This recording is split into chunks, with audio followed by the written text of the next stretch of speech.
অসহায় এক মায়ের বুক ফাটা আর্তনাদ, কোল জুড়ে ছোট্ট সন্তান, চোখ জুড়ে শুধু অনিশ্চয়তা। এই কান্না অভিনয় নয়, এটা ঢাকার এক অসহায় মায়ের বাস্তব জীবন। কোলের শিশুটাই তার শেষ সম্বল। মা বলে কথা, নিজে না খেয়েও সন্তানের মুখে হাসি চায়।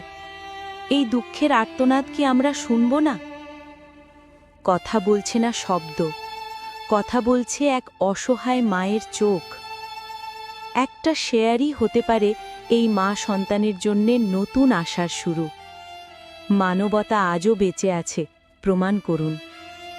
এই মায়ের কান্না অভিনয় নয়, এটা বেঁচে থাকার লড়াই। কোল জোরে ছোট্ট একটা সন্তান, আর চোখ জুড়ে অনিশ্চিত ভবিষ্যৎ। আজ খাবার জোটে কিনা সেটাও জানে না এই মা। নিজে না খেয়ে থাকলেও সন্তানের মুখে হাসি দেখাই তার সবচেয়ে বড় স্বপ্ন। ঢাকার ব্যস্ত শহরে এই মা আজ একা, খুব একা। আমরা কি শুধু ভিডিও দেখে স্ক্রল করে যাব, নাকি একটু থামব, একটু ভাবব? পারলে পাশে দাঁড়ান, পারলে সহযোগিতা করুন।